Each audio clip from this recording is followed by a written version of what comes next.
Fala galera tricolor, destaques Netflu dessa terça-feira no ar. Você quer saber as principais notícias do Flusão de hoje? Então vem comigo que eu vou te contar.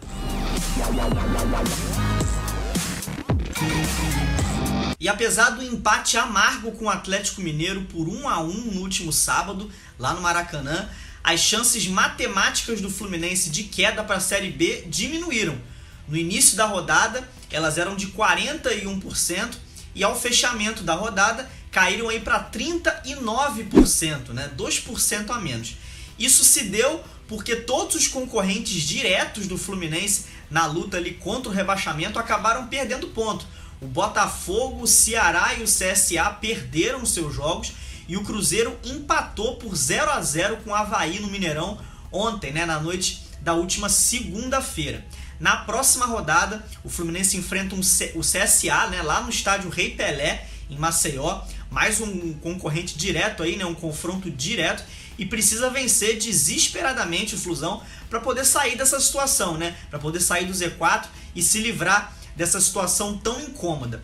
Os concorrentes diretos do Fluminense também vão ter jogos complicados. O Cruzeiro, por exemplo, enfrenta o Santos na Vila Belmiro. O Botafogo joga com o Corinthians, que está disputando vaga na Libertadores. E o Ceará joga com o São Paulo, que é outro também que está disputando vaga na Libertadores, né? Se você quiser ver a tabela de todos os concorrentes diretos do Fluminense até o final do Campeonato Brasileiro, faltam aí 5 rodadas para acabar, né? Clica no link da descrição e você vai dizer qual é a mais difícil, qual é o caminho mais difícil. É o do Ceará? É o do Cruzeiro? O caminho do Fluminense? Bom, não tem tido jogo fácil para o Fluminense nesse campeonato, né? Mas não é tão difícil quanto o dos dois, não. Isso deixa você esperançoso para o Fluminense escapar da zona de rebaixamento e permanecer na Série A para 2020? Vamos debater sobre isso aí nos comentários. E agora vamos para uma exclusiva do Netflu, do nosso repórter especial Paulo Brito. O Netflu conversou com 3 empresários de jogadores do Fluminense, né, que preferiram não se identificar, e os 3 foram unânimes em dizer que se o Fluminense cair para a segunda divisão, vai ser bem difícil que os atletas permaneçam no clube em 2020, né? Isso é meio lógico.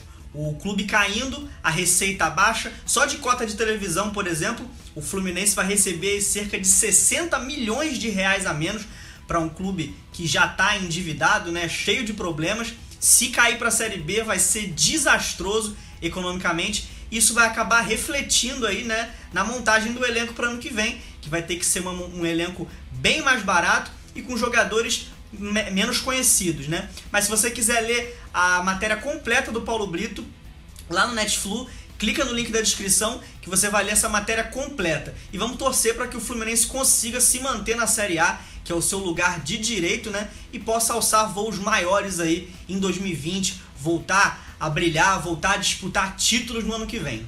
E depois de defender a seleção olímpica no torneio de Tenerife, o lateral esquerdo Caio Henrique está de volta ao Fluminense. Ele voltou ao Rio de Janeiro nessa terça-feira e vai se reapresentar nessa quarta para dar continuidade aí à preparação junto com o restante do elenco para o próximo desafio que o Fluminense vai ter no Brasileirão, que é contra o CSA no dia 25 de novembro, na próxima segunda-feira. Essa volta do Caio Henrique é muito importante, né? Não só por ser o nosso titular da posição incontestável, mas chega aí num momento em que a gente está sem lateral, né? Porque o Ourinho, que é o reserva imediato, se machucou no jogo do último sábado contra o Atlético Mineiro, teve uma lesão muscular aí na coxa e dificilmente retorna aos gramados ainda nesse ano, né? Só deve voltar lá para 2020. A outra opção é o Igor Julião, né, que é lateral direito, mas também joga ali improvisado pela esquerda.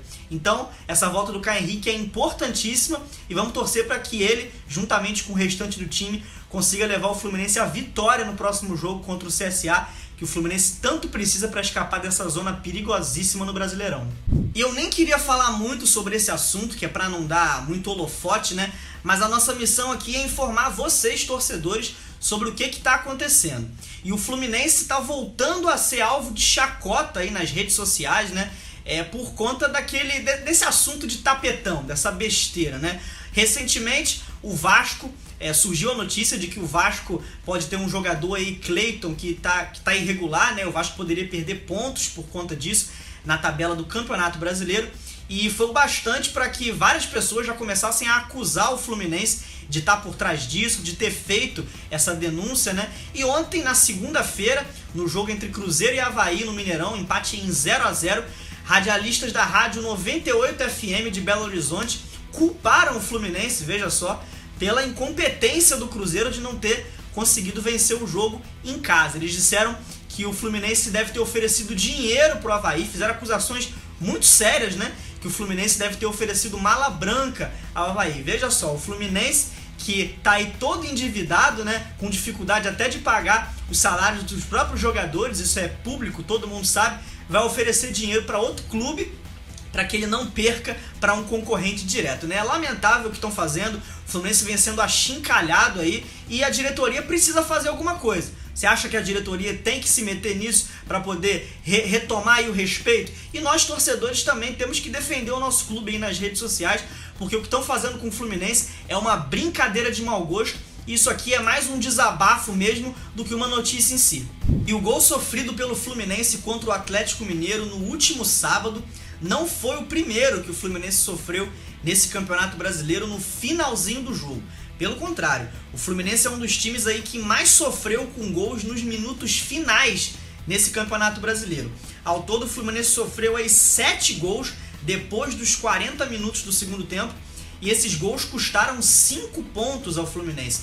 Pontos que estão fazendo falta, né? O Fluminense tem hoje 35 pontos, se tivesse mais esses 5 estaria com 40, numa situação bem mais confortável com relação a rebaixamento, né? Em jogos, por exemplo, contra São Paulo no Maracanã, Goiás no Maracanã, Avaí no Maracanã, o Atlético Mineiro, né, que eu já falei, que foi o jogo do último sábado, enfim, pontos preciosos que o Fluminense acabou deixando escapar pelo caminho no apagar das luzes, né, dos jogos. O Fluminense só ganha do Avaí, que tomou 9 gols nessas condições, né, nos minutos finais. O Fluminense tomou 7. Mas o que passou, passou. A gente tem que pensar daqui pra frente. Faltam 5 rodadas para acabar o Brasileiro e o Fluminense precisa aí de pelo menos mais umas 3 vitórias para poder alcançar uma pontuação segura para se manter na Série A. Você confia que o Flusão vai conseguir esses pontos? Coloca aí nos comentários e vamos debater sobre isso. E esses foram os destaques Netflu de hoje. Se você gostou, já sabe, né? Dá uma curtida aí no vídeo para fortalecer o nosso canal. Também não esquece de se inscrever se você ainda não for inscrito, né? E ativa o sininho para receber todas as notificações sempre que a gente lançar um vídeo novo, beleza? Um abraço e saudações tricolores!